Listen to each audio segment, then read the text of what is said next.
There we go. Hello, everybody. Welcome back to the podcast. We're always happy to have Peter back on and give us an update on what's going on in the indie world. However, I would like to just quickly start. Just indulge me for a moment. I caught up with a couple of your posts recently, and one of them I saw was the ever present one by Aldous Huxley, which knowing is an interesting character, as you know, and obviously his most famous book, Brave New World, and Brave New World Revisited. Looking back on it, and to sum it up, I just want to paint the picture of where we are now in the UK. So, and then we'll get onto the constitution issues. That's okay, because I always find this endlessly fascinating, and it does describe to me anyway the sort of external and the internal world of what's happening here in the UK. So, of course, the famous quote by Huxley is, by means of ever more effective methods of mind manipulation, the democracies will change their nature.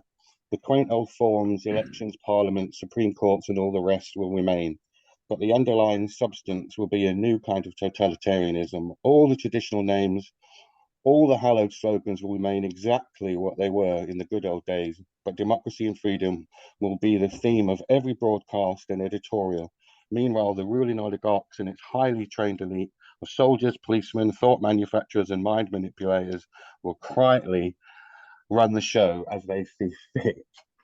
Now, what this is right now, as we speak, with just what's happened with the prescription of Palestine Action as a terrorist organization. Do you remember for years, Peter? I'm sure you've heard. I remember many years ago, back in 2015, you'd hear someone saying, "I wonder how long it's going to be till us nationalists to prescribe terrorists." And I remember that always sticking in my mind, and people would make a joke about it. It's no longer a joke. This is where we are. I mean, if you look at the legislation that we've brought out there, I mean, they just have to sign a piece of paper, and that could well happen to us constitutionally. Do you get what I mean?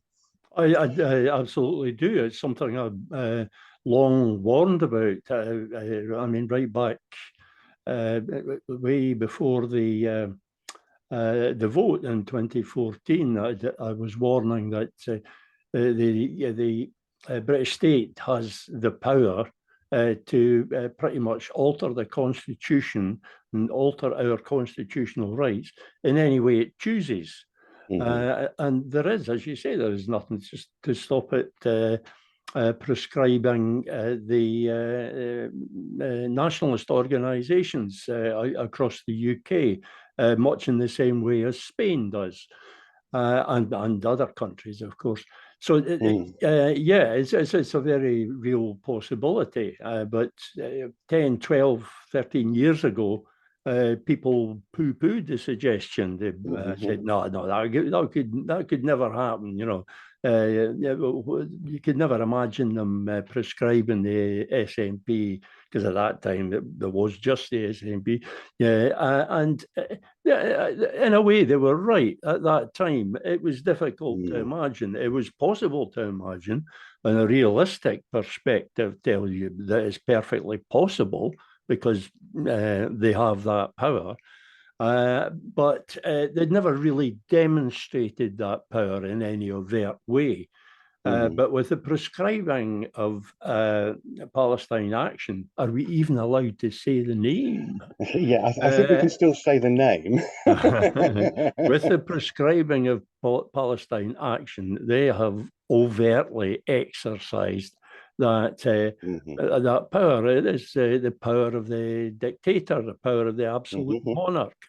Yes. The law is what we say it is, and we say this is the law, and dare the courts to get in the way because they've showed they're willing to trample all over the courts as well.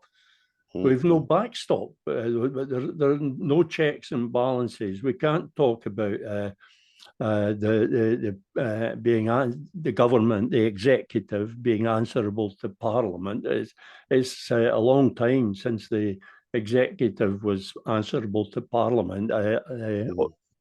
Arguably, Tony Blair put the final nails in that coffin, although the work has been ongoing ever since then. More and more power has accrued to the executive and to the Prime Minister, and less power to the Parliament. the ministers are less and less answerable to Parliament. I mean, they now do things like quite openly making policy announcements, which are supposed to be announced in the House of Commons first. Very Trumpian. They quite commonly do it in a press conference or even in a TV interview. And I think the Speaker has actually given up reprimanding for them for it. So they normalise everything. The rate at which they normalise stuff that normally would be unthinkable is accelerating, because each thing that's normalised helps to normalise the next thing. Yeah. It's scary. But I tell you what's scarier still, Eddie. Go on. The absolute lack of any protest.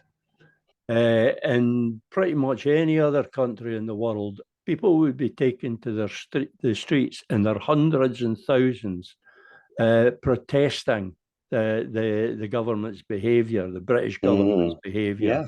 Yes. Here, we get a wee stooshy on social media, a wee bit of a stir. That's it. Everybody else just goes back to watching their streaming TV. Well, do you know what I mean? Even just immediately, I mean, it was only at the weekend, as you know, they were prescribed. But some of the media I watch, independent media and stuff, already, they're straight into this. They have to be very careful what they say about this whole affair. I mean, and so anybody who's not really thought about this before, then already you can see this in the media. It not only stops the right to protest, it also prevents the right of information to be, to be given out, to keep people informed. It's like Huxley said. I mean, free speech and the right to protest are now just slogans, even though it's given out that we still are a free country and we have all these rights, but we simply don't. And so what I'm really wanting to just quickly, without getting into it too much, is just to understand the way I see it, understand the position that we are now in Scotland. We are literally tied to a parliament that is complicit in genocide, taking away our rights to protest and free speech. I mean, to me, this is just, what other reason could we need to not want to have independence? And it's not only is it imperative, it's morally we need to flipping leave this union. I don't see how this is sustainable for people in Scotland. Never mind the UK. The same things happen in America. We have 80% of people against the war in the UK or against the genocide in Gaza, and yet we still have a government that enacts it. This is no more even a pretense of democracy anymore. Yeah. Sorry to go on. I just want. Do you believe that? I mean, how do you feel? You're right in what you say, and but for a long time, from Scotland's perspective, from the perspective of the constitutional issue here in Scotland, we keep being told, there's going to be this tipping point. Boris Johnson becoming Prime Minister was going to be, that was going to drive people to yes. Boris Johnson came and went and came back again and went again. Now they're telling the same story about Farage, and I think people are accepting it. They're accepting it the same way as they accepted it with Boris Johnson. Sorry, the name went right out of my head there. And people don't seem to learn from any of these things. And none of the things, Boris Johnson, Brexit, all the rest, none of these things, I think, starting with evil. The day of the morning the day after the referendum, starting with that, everything. There's hardly a day passed, but the British government hasn't done something, imposed something on us, or treated us in some manner, which somebody somewhere is saying, "Oh, that's the thing. That's the straw that will break the camel's back." The camel's back's fine. The Camels That's looking really like it'll worrying. That's last really forever. worrying, Peter. I mean, honestly, if we get to this stage, it's really worrying. The problem is that we've got into this habit, and the SNP take a large part of the blame for this, because that has been their excuse, through the Sturgeon era, which I would say we're still in the Sturgeon era. Throughout the Sturgeon era, that has been a ready excuse for not doing anything. We don't need to do anything. The British state, Westminster, is doing it all for us, except that there's no actual evidence that it's working. There's no evidence that it's happening. But that's the story that we've been told. And people have got accustomed to this idea that the independence, the desire for independence will be driven from outside. It will be up to what others do. And that is just wrong, because it is entirely down to what we do. It's our action that will bring about independence. It's our action that will restore independence. It should be quite obvious that by now that it doesn't matter what Westminster does. They can get away with anything. It has to be our action that restores independence. Well, I do agree with you there. How could I not disagree with you there? But I mean, I think I've said this to you before. Maybe I'm picking you up wrong here, but I don't exclude the external world maybe as much as you do, because I think that could well become a catalyst. I'm surprised. I mean, the trouble with this, taking away of our right to protest, just quickly go back to this, because I think it's important, is, if we can get to this place now where, well, like you said earlier, there's not that many people, there should be hundreds of thousands of people, in protest. But of course, so many people, they're going to go, I'm not going to go and get arrested, literally for it. And so what that sounds to me like you're saying is that if what can happen then in that external world is that we can have all these rights and everything taken away from us. And then how does that empower us as, the individuals to bring about what we want, an independent state, especially if by doing so, we're going to make ourselves criminals, open to prosecution. There are ways of doing it. I mean, you don't have to be out in the streets to take action to restore independence. I mean, the problem of going on demonstrations, that is problematic, I would say, for most people. The only people or most of the people for whom it's not problematic, who don't care about getting arrested, are the very people who are likely to cause trouble.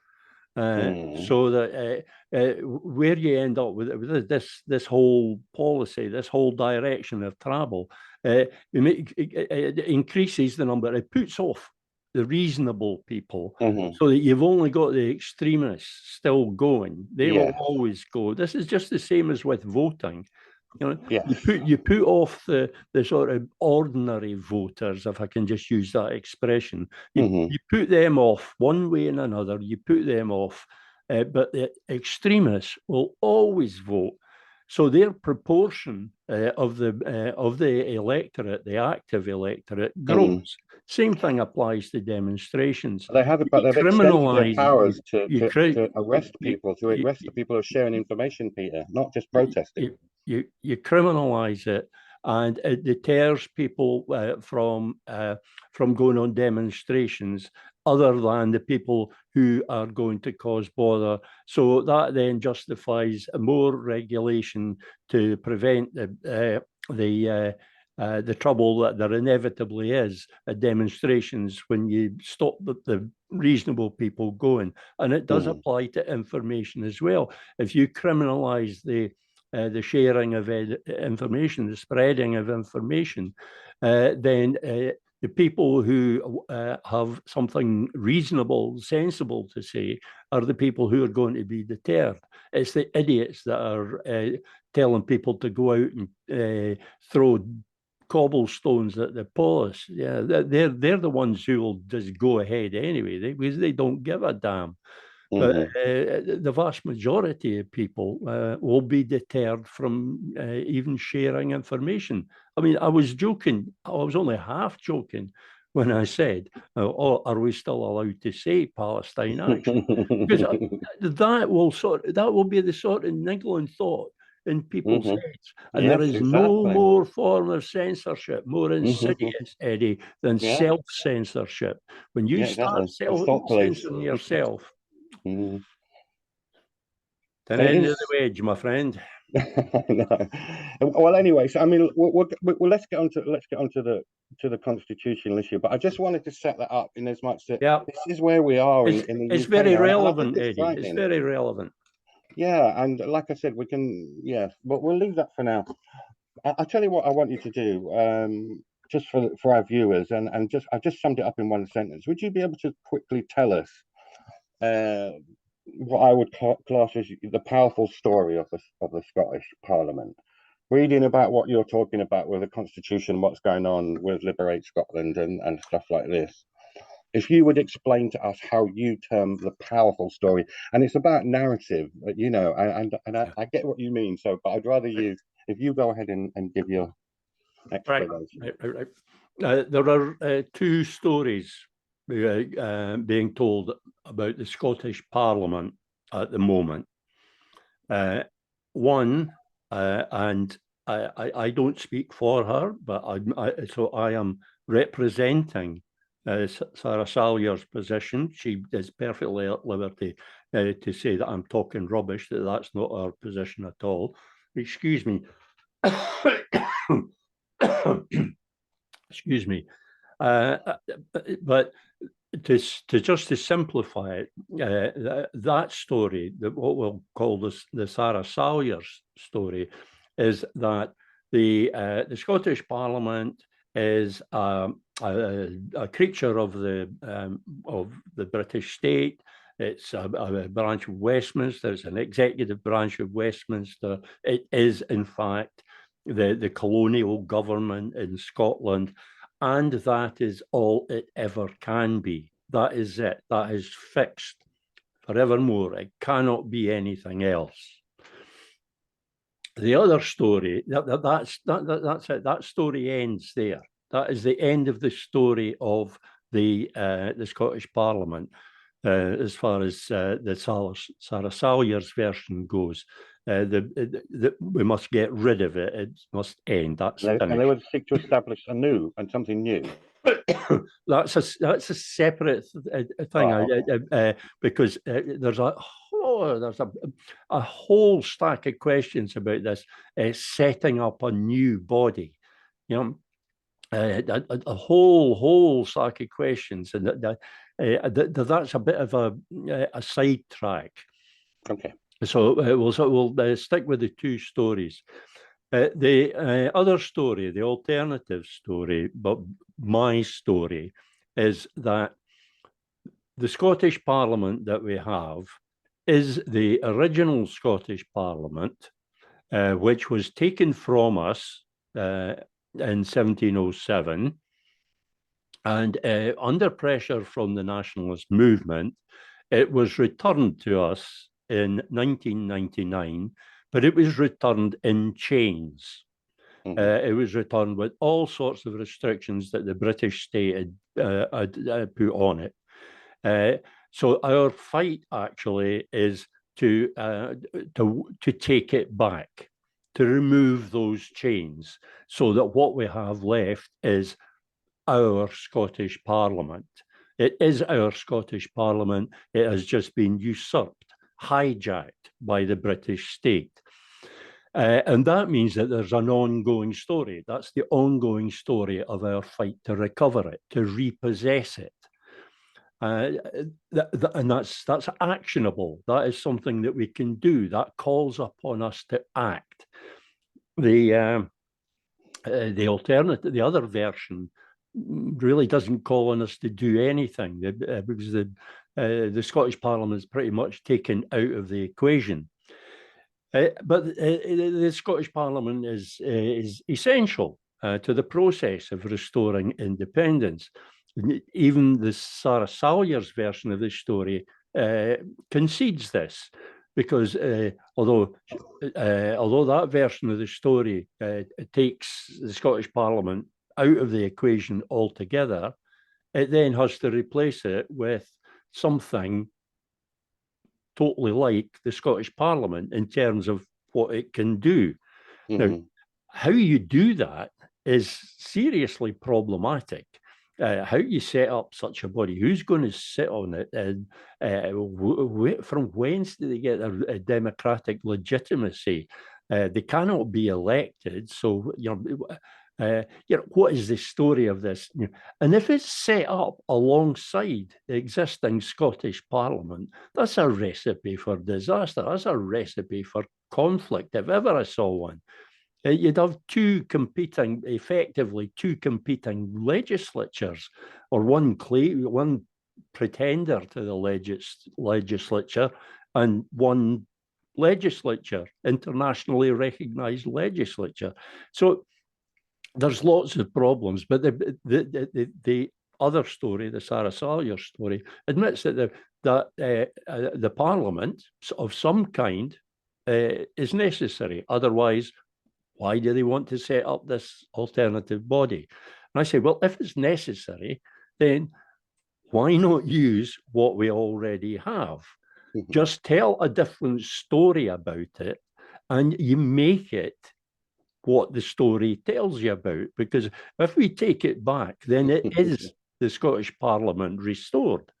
It's just a case of taking it back, taking control of it, and being clever how you go about it. That's another part of it. You have to be clever about how you go about it, and that's why I lit on the issue of self-determination, the right of self-determination. If we focus on that, we're on very strong grounds because we're on the grounds of human rights. So if we take back to the Scottish Parliament power over the Constitution, it's like de-reserve it. So simply assert it, because that is the way power is taken. We assert power over the Constitution in order that we can have a facility by which to exercise our right of self-determination, there being no other way. There is no other way that we can actually get to exercise our right of self-determination. It has to be by the Scottish Parliament taking the power to legislate for that referendum. It's no good the Westminster giving Holyrood power to hold a parliament, because Westminster will not and cannot, constitutionally, cannot give Holyrood the power to have a proper constitutional referendum. It would fatally undermine their doctrine of parliamentary sovereignty. So the Scottish Parliament has to take that power. That's the only way it can acquire that power. And this is very much the way changes in power happen. One body takes the power and defies the other to try and take it back, to challenge that. Either they successfully challenge it and they take it back, or they don't. They challenge it and the challenge is unsuccessful. So you pick the issue on which you have the strongest grounds to meet any challenge. You're in the strongest position to meet any challenge. And you can hardly get a stronger position than defending what is arguably the most fundamental human right that there is, the right of self-determination. So it really is. It's not all that complicated, Eddie. So can I just ask then, just to try and simplify it in my mind and maybe some other people, is this the case then where Sarah seems to be, tell me if I'm wrong, I think this is what you're saying, that she's advocating that we can't do anything that's not illegal, as it were, but what you're saying is that we use it sort of politically, we make it legal and then let let the UK challenge it. Is that kind of what you're saying? I'm very hesitant to seem like I'm speaking for Sarah here, but yeah, me too. Our position, which I've attempted to familiarise with myself with, her position is that there is no there is no UK. The UK doesn't exist. Yeah. Oh, right. And okay. that the Scottish Parliament is not the Scottish Parliament. It's not the Parliament of Scotland. So it strips away all of that. So would we not be able to just reconvene the Parliament of that was disbanded? And when he said in 1999, can we not just do that then? According to Winnie Ewing, that's what happened in 1999. The Scottish Parliament was reconvened, and I'm just taking Winnie Ewing at her word. Why do you think Sarah's got a problem with that? I mean, I don't know. I mean, I really can't speak for Sarah, and I haven't really thought about. I can't say I know for sure, but in theory, or it sounds to me like what you're saying is we just, we take that power and we say, this is our Parliament, this is our Constitution, and that's it. Precisely right. We take it. We take it. There is no route to independence through the legal and constitutional framework, which has evolved in the UK under the imperative, and it is an imperative, to preserve the Union. There is no way. The whole Sturgeon doctrine of a legal and constitutional route being legal and constitutional in British terms, it's a nonsense. That route cannot exist. But Sarah is, as far as I can tell, she's going with a strictly legalistic perspective that the union between Scotland and England was never finalised according to the agreed terms. Therefore, the UK doesn't exist, and the Scottish Parliament was set up by the British state, and that's what it is, and it can never be anything else. And taking a strictly legal perspective, she's undoubtedly right. She's undoubtedly, but there is more to it than a strictly legalistic perspective. It's politics. What's more, is constitutional politics. So there's this much wider perspective, and there's much more room for manoeuvre there. And like I say, it all comes down to the story that we tell. If we are telling the story of a Scottish Parliament that is ours but has been hijacked, not only does that give us a stronger campaigning position, a stronger story for campaigning, it keeps to us this facility to actually legislate for a proper constitutional referendum. It means we've got this smooth process. We simply take over the Scottish Parliament and move through the Scottish Parliament. Of course, there's always a possibility that the British state might try and challenge it, but I'm totally confident that if we do it on the grounds of the human right of self-determination, if we do it on that grounds, the British state will have no case. We will win that one. In fact, I'm so certain that we would be in a winning position that I strongly suspect that the British state might not even challenge it, because challenging it would involve them saying in open court, with an international, a global audience, they're saying things that they just don't want to say. Such as, no, Scotland isn't a real nation there, and the Scottish people aren't real people, so they can't be sovereign, they can't have a right of self-determination, and so on. They don't want to be saying these things in court. So they might well back down, or they might well be advised by their lawyers to back down.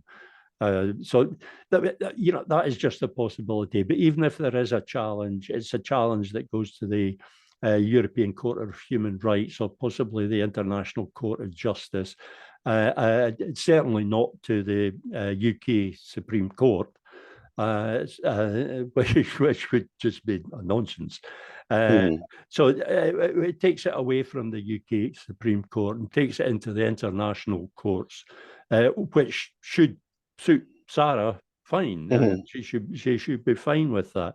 But this whole point about just not making use of the Parliament, not using what is there, I really don't get that at all.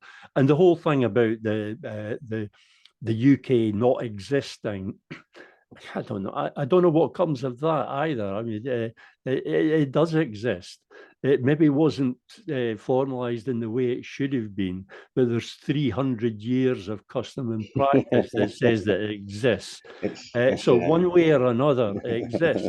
And it doesn't matter how it exists. It does exist.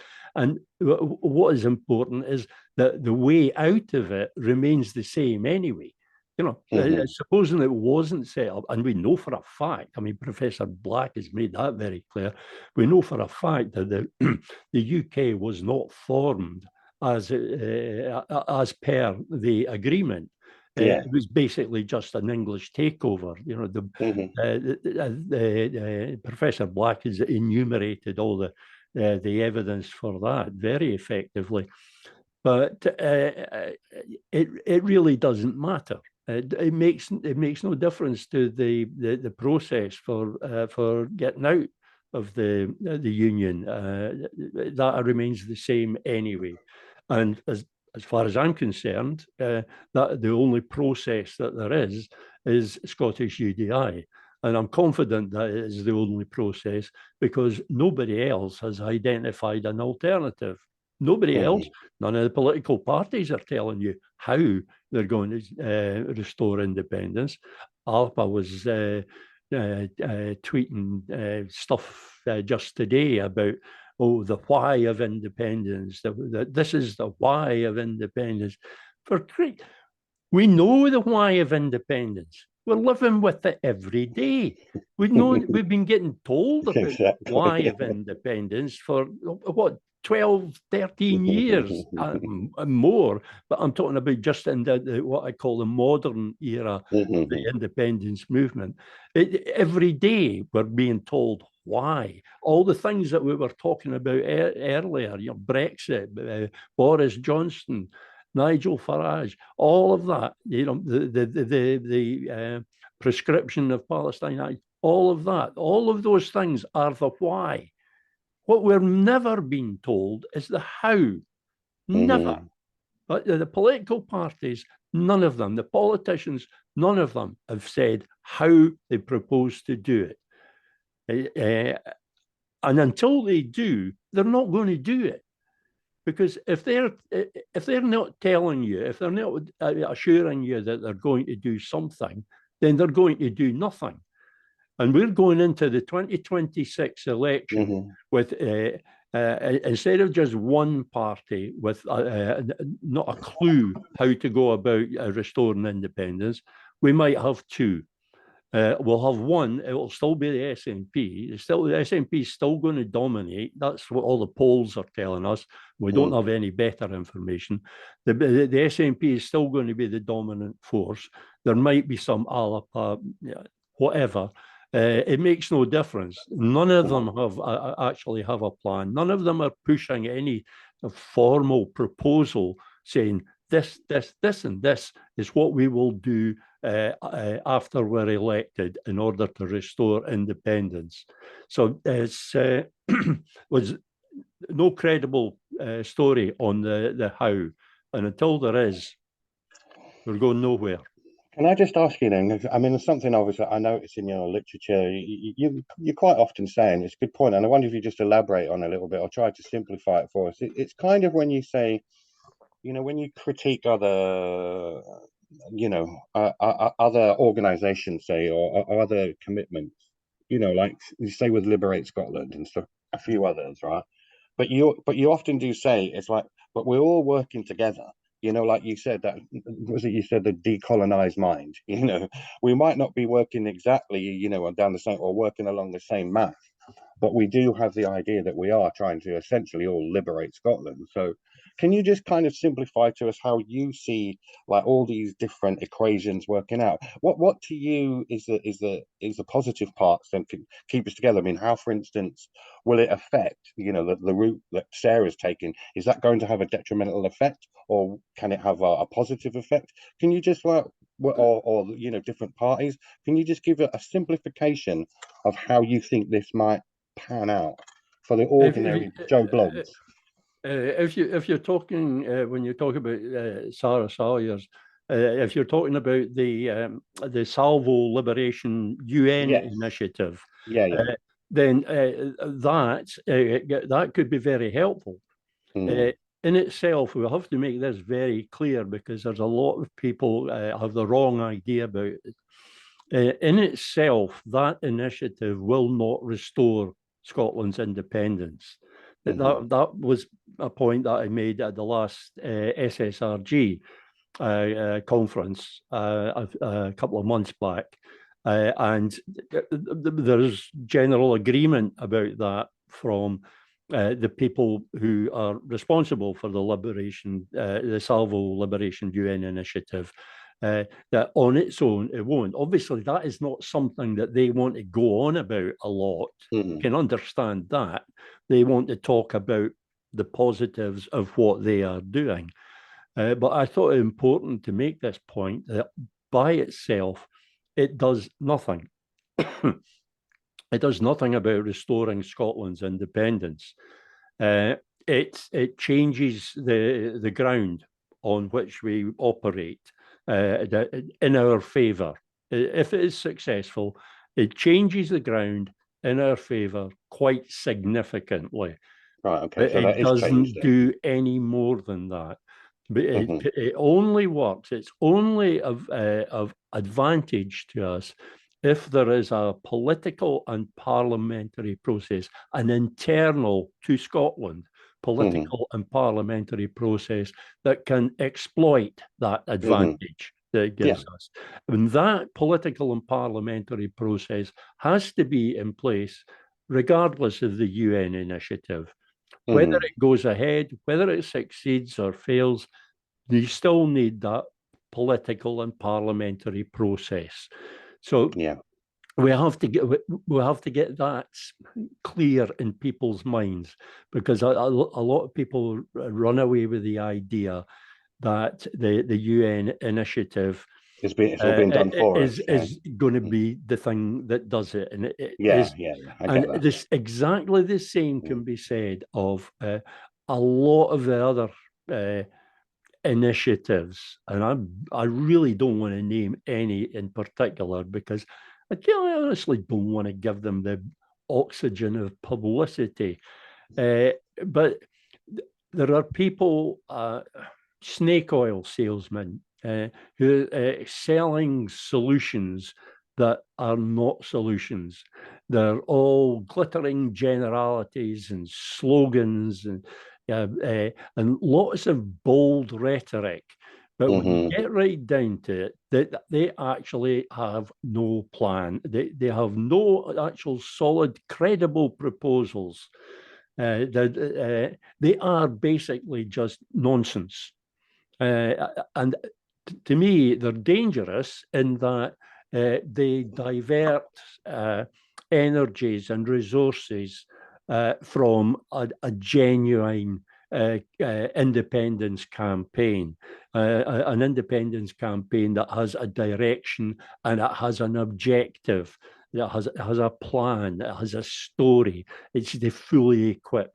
These other initiatives, and I know which you're talking about, they are just other political parties. They are just in it for getting elected and getting the rewards of being elected. That is it. That's all they're in it for, and that's all of them. They most certainly are not in it for the purpose of restoring Scotland's independence, because they can't tell us how they're going to do it.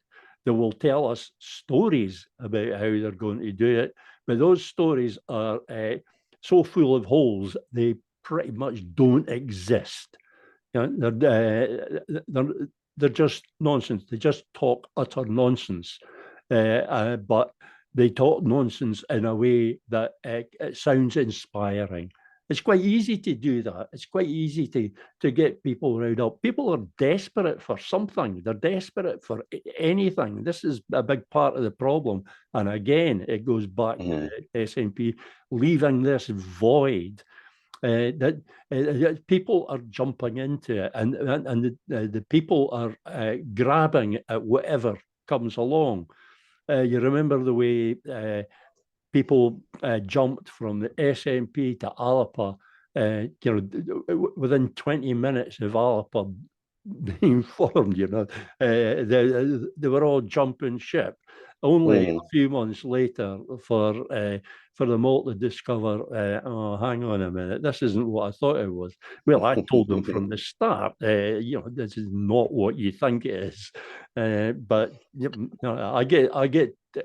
I get tell ye rights out of that, but I didn't get any satisfaction. I mean, let me push back a little. Let me push back a little bit there. I mean, because to me, when I see people, and yes, starting a new party or whatever, I mean, bloody Elon Musk is at it now. I mean, Jeremy Corbyn is doing it now, and so what I am saying is that in your respect, and certainly, in the past, it doesn't give you much hope because of what sort of usually has happened.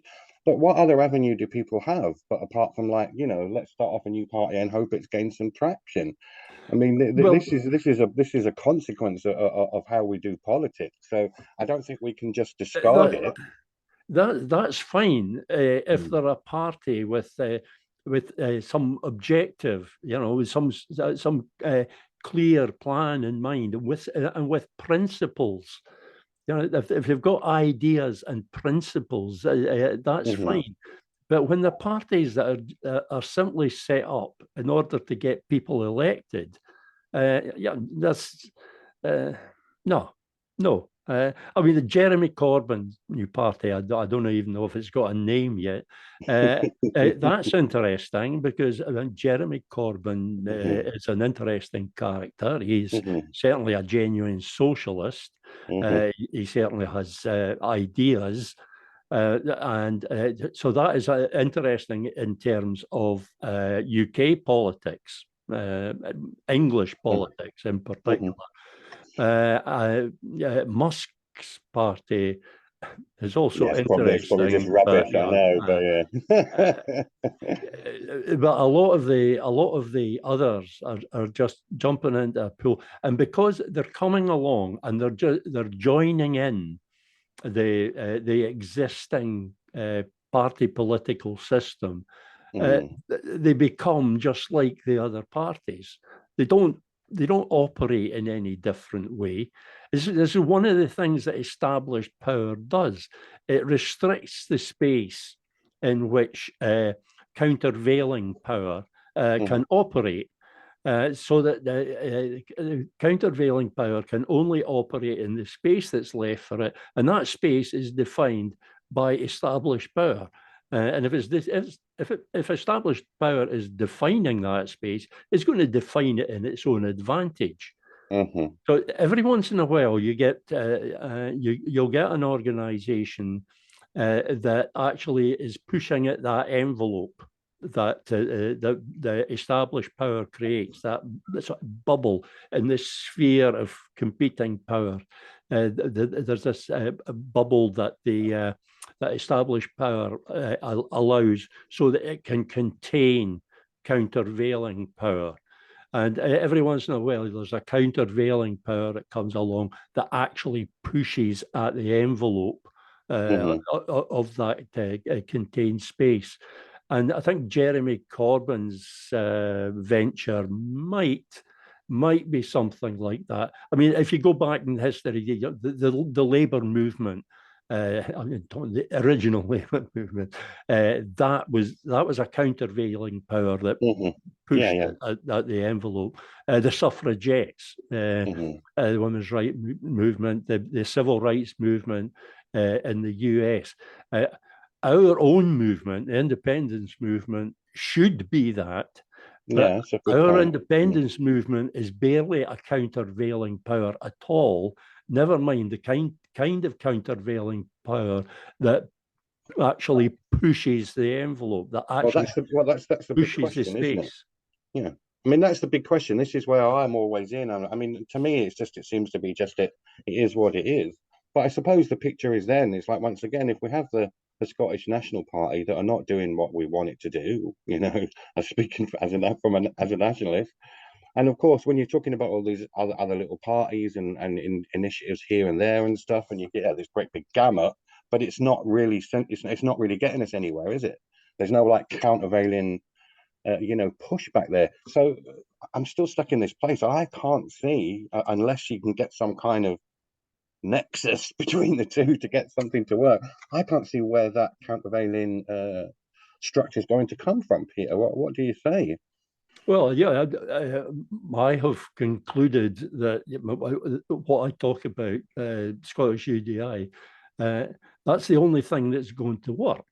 And if there is something else, who's going to pull that lever? Sorry, Peter, that's what I mean. Who's going to do that? Because the SNP's not going to do it. Oh, I've no idea. I've no idea. I can't tell you. I can't tell you who's going to do it. I can only tell you that that's what needs to be done.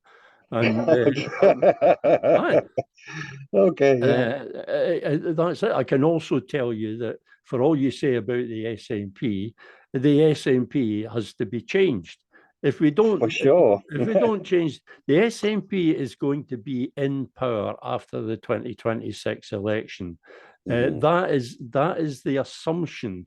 That's the only safe assumption that we can make. And you operate on the basis of known facts and safe assumptions. It's not safe to assume that, for example, one of these small parties, right? Okay, I can't avoid it. Liberate Scotland. Their plan is they first relies on them becoming the Scottish government.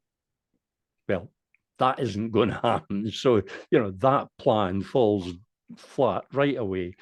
But then they're going to do stuff, and actually they can't tell you they don't know anything about parliamentary process or anything like that. So that's the stage at which they get to be talking nonsense. And there are a lot of things like that. I'm sorry, I've lost my. I didn't want to get on to talking about Liberate Scotland. That's the problem here. There are lots of things going on, but there's nothing that'll actually work. I'm sorry, Eddie. I totally lost my point there. No, it's okay. I was just trying to get you to speak about, how do we get to pull the lever, even like getting like your, the manifesto for independence and stuff. The way just tell me that is the lever. If the SNP are not playing game, which they're not, and they need to change, obviously, of course. But wouldn't it be right to say that the only way they're going to change is through being pressurized into change? But if there's no threat there, if there's nothing there that's forcing them to change, how do we even begin to think about getting? That's right. There is nothing, and I have concluded, Alapa, all that feet to the fire nonsense. If slogans could restore our independence, we'd have been there long ago. Yeah, that's true. The fact of the matter is, looking at it as a realist who knows a little bit something about how the whole system works, parliamentary process, etc. There is absolutely no way Alapa was ever going to be in a position to put any kind of pressure on the SNP. It simply can't happen. Or going back to what I was saying earlier, we cannot safely assume that it will happen because there is so much against it. And even if they won a few seats in Parliament, even if they won a handful, say half a dozen seats in 2026, and there was an SNP government, either an SNP minority government or an SNP government with some kind of coalition-like arrangement.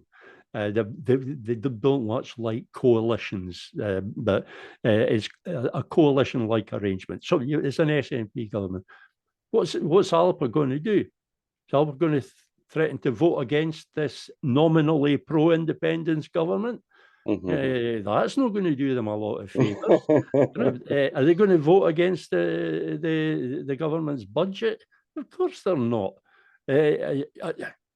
Well, they're going to stand up and make speeches in Parliament. Well, only if they're allowed, only if the process allows that, which would be once in a while for a restricted time and on a restricted subject. They're not going to get to stand up and talk about independence every time that they want. It just doesn't work that way. So, the idea that they're going to put the SNP under pressure is a total nonsense. I don't like it any more than anybody else does. But I'm enough of a realist to know that the SNP isn't going to just disappear just because I am massively disappointed with them and massively angry at them. The leadership I'm talking about here, they're not going to disappear. All the information that we have suggests that they are still going to be the dominant power after the 2026 election. So if we're talking about making the 2026 election some kind of democratic event which progresses Scotland's cause, it's only going to work if the SNP are on board. That is just the real situation. And all these people fantastically, the magical thinking about some other party is going to come along and suddenly form a government. And, electoral shockers do occasionally happen, but you don't plan something as important as an independence campaign on the basis of some electoral miracle happening. You can't plan on that basis. I find that really interesting because, like you said, being a realist, being a mearsheimer, as you could call it these days, right? But at the same time, you said yourself, we both agreed that the SNP is not going to do it. So if I'm thinking and I see people and they're starting up a party, to me, I can see why they're doing it. And I can think to myself, well, they're probably not stupid enough to know that they're instantly going to challenge the SNP. I'd imagine their biggest hope is to just get a foothold in the door and maybe over some period of time build up some kind of political capital. I know it's a big ask. Go on. I don't accept that the SNP can't change. Political parties change all the time. It's just a case of finding the right kind of pressure and the points to apply that pressure. Well, we don't know what we just said. We don't know what that pressure is. And also opening up opportunities for them to change. But political parties change all the time, so I don't accept that it's an impossibility to change the SNP. A near impossibility, Peter. The point is, whether they actually do it or not, it is still the only way anything can happen. What is the point in throwing all your energy into some other venture if that venture cannot possibly succeed without the SNP on board? What's the point in just ignoring the SNP, saying that they can never change, but saying you're going to do this other venture which is going to make a difference, but it can only make a difference if you've got the SNP on board? There's an illogic there that just grates on my nerves. We did it ourselves. When we were taking the one-party approach, which back in the day, it seemed like the obvious approach to take. When we were taking that approach, what we were doing was giving the SNP, because it was the one party, we were giving that party extraordinary power, extraordinary mandates, extraordinary support. In some cases, unquestioning support. Even in my own case, it wasn't so much unquestioning support, but I kept quiet about things when I probably shouldn't have done, because we thought we'd give this one party, the Party of Independence, all the tools and all the power it needs to do the job. Then it failed. but it remains the party with all that power, not as much as it had before, but is still the dominant party. We created that. We created this beast, and then we took the reins off it. We took the leash off it. We took the choke chain off, and we let creeps like Angus Robertson take over. Creep. That's me being polite. Don is a despicable wee man. A horrible, horrible wee man. Yeah. And folk tell me he's not that wee, but I tell them there's a hell of a lot of ways for a man to be wee, and Angus Robertson's got a full set. Oh man! Well, listen, I've got that off my chest, Eddie. Oh yeah, that's well. I don't know. We'll have to finish up soon. I've got to take my lovely wife to the doctors for half. Okay, it's just starting to get fun. I know, but we'll catch up again soon. I've only ripped one person a new arsehole in the whole session. It's Pierre Angus Robertson. I'll tell you what. Now that we've spoke about, and honestly, tell me. I mean, I might be wrong here, but we do sound. Oh God, I'm even more concrete now that we're in a stuck position. But can I just ask you then? I mean, for instance, it looks like the SNP is going to be losing quite a lot of votes. I mean, yes, they'll still be in power, like you said. I don't doubt it. But you know, even if we look forward to the 2029, UK elections and stuff, and then after that, I mean, what is your I don't know, your 5-year prognosis for the SNP? Because it only seems to be going down for me. And so, what happens? So, my question, maybe what you could maybe talk about is, where is this process taking us? With I mean, we don't need to go into the deconstruction of the SNP and how much it's fallen over just the last 10 years. But where is it going? I mean, where does it look like it's going? Because it doesn't look to me like it's going anywhere. And then what dynamic does that introduce to the whole constitutional issue? The SNP isn't going anywhere. It's stuck very much in a rut. Because we used to talk about the lack of strategic thinking in the SNP. That has now become more than just a lack of strategic thinking. It's almost as if the strategic thinking has become a no-go area. Just the slogans. It's almost like it's prohibited.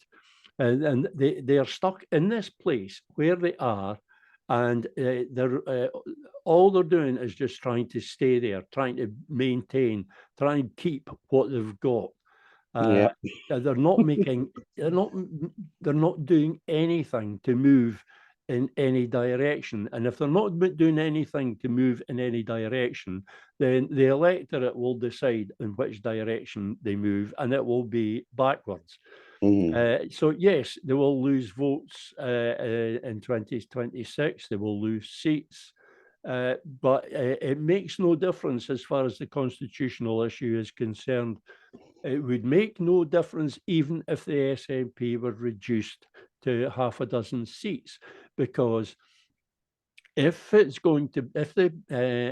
Scotland's cause is going to be progressed in the next Parliament, it's going to require every nominally pro-independence vote that's in the chamber. So even if there's only half a dozen SNP MSPs, they're still going to be essential to the whole process. And actually, there's going to be a lot more than that.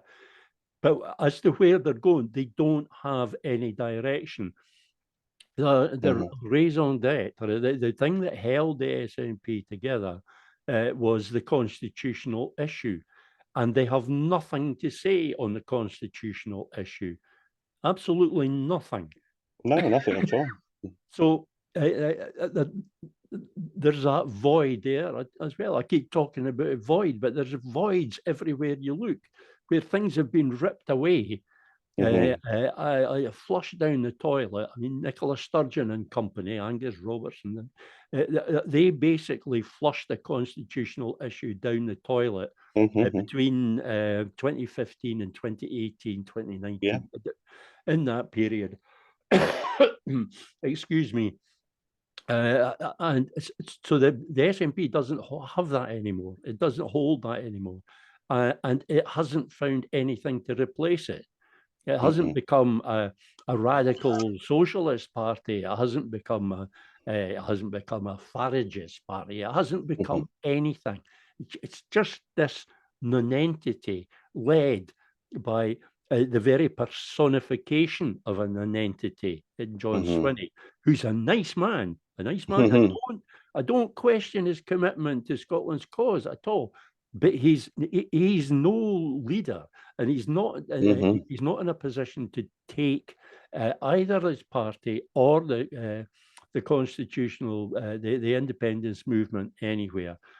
The crucial thing on the constitutional issue is changing the SNP. There are moves internally, I know, within the SNP. There are moves to get my eyebrows are raising, Peter. Really? There are branches, there are individuals that are working hard. Of course, the changes that were made to the party, to the constitution, have made it very difficult for anybody to actually even get change discussed. I know. Excuse me, I'm sorry. I had a really bad cold last week, and I'm still getting over it. But what was I saying? They're left with nothing. They're left with absolutely nothing, and that has to change, because, like it or not, they are crucial to the independence movement. And if we take the view, as I do, that restoring Scotland's independence is a matter of the utmost urgency, and therefore we have to be totally focused on the 2026 election as the thing that triggers it, then we must focus also on the SNP. We must be putting pressure on them. And the only thing that can put pressure on them, because ALPA failed to be the party that puts pressure on the SNP, basically because ALPA has no more idea about the how of restoring independence than the SNP does. Or if they know, they're not talking about it because they're scared. But the SNP remains the crucial, it remains the key. We made it the key. And now a lot of people just want to throw the key away. Well, you know what happens when you throw the key away? You can't go anywhere. You're locked in. The SNP has to be the key, but we have to fix it. And the only thing that can do that, Eddie, is the only body which has the strength to do that is the independence movement. And so that's why we set up the Manifesto for Independence petition, because it's not just necessary for the independence movement to want to put pressure on the SNP. That pressure has to be visible. So a simple way of making it visible is a petition.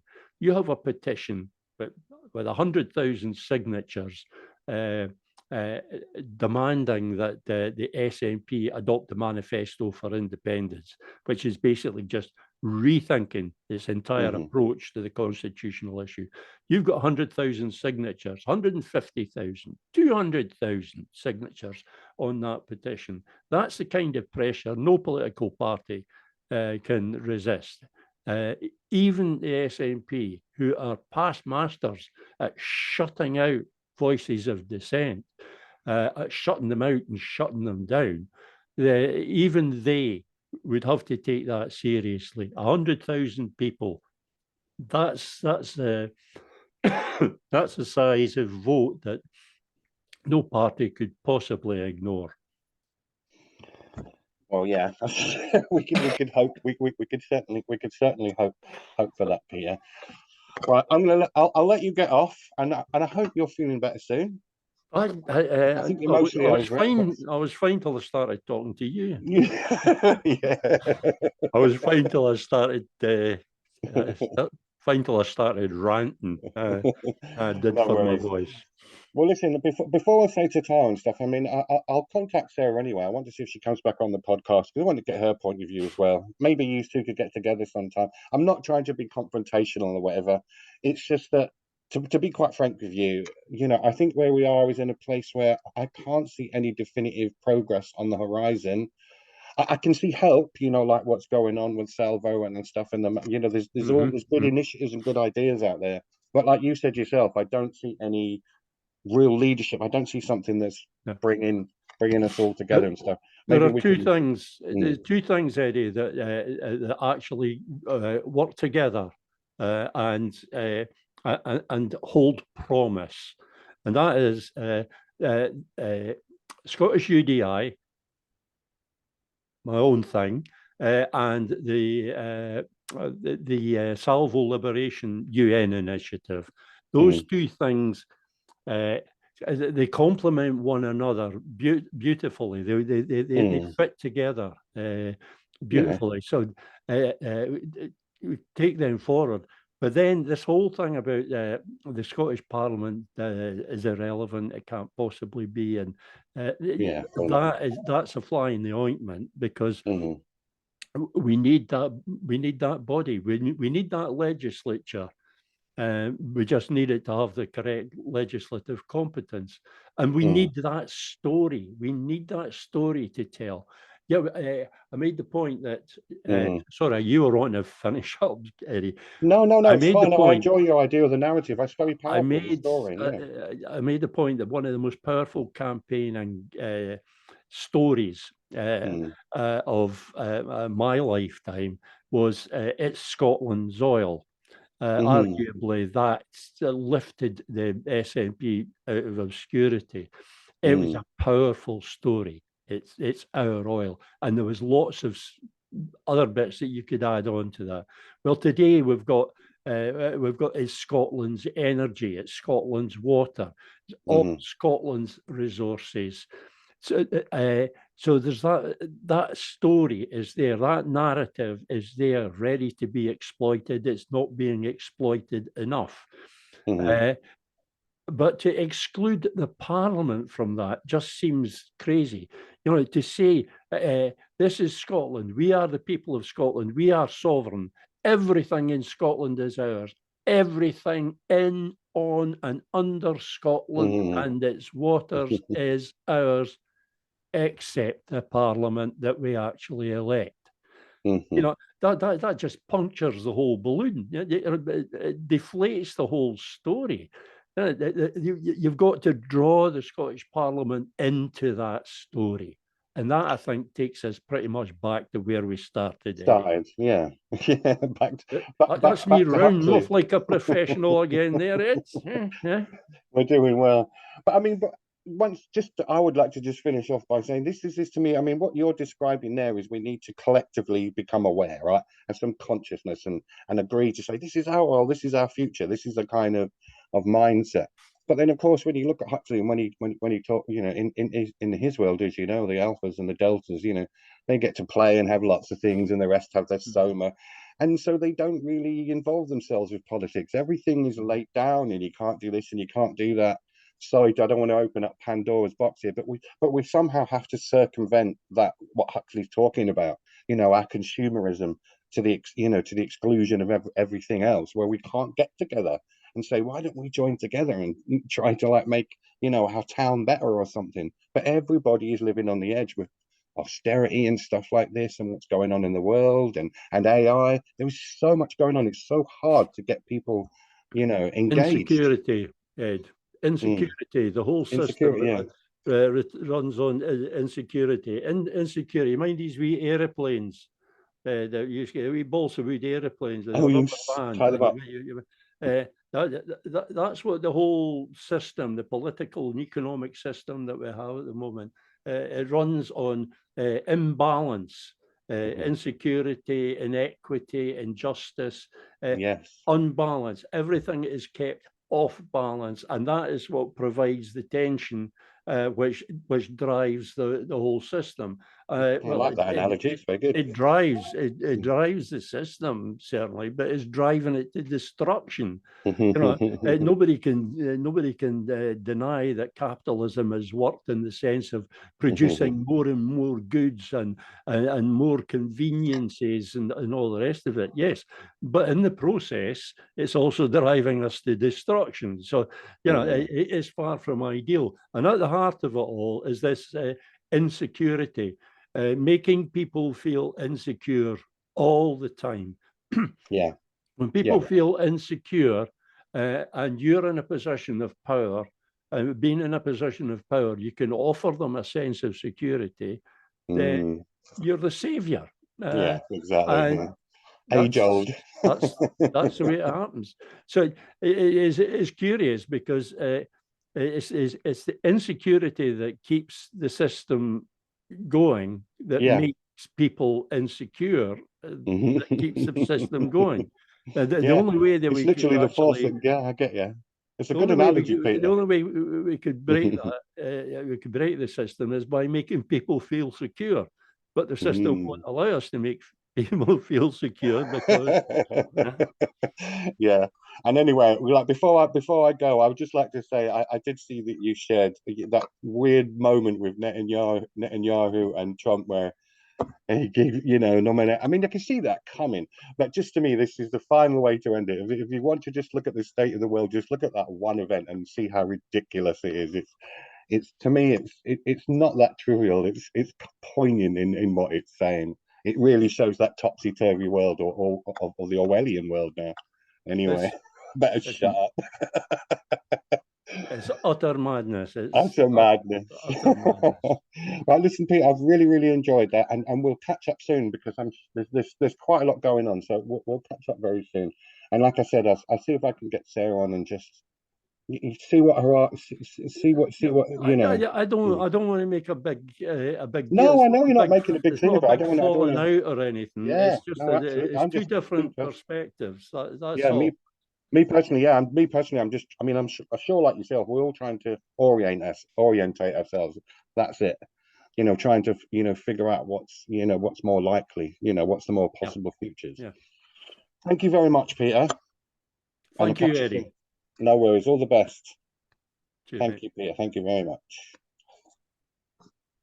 Now I need to stop recording. Oh, there we go.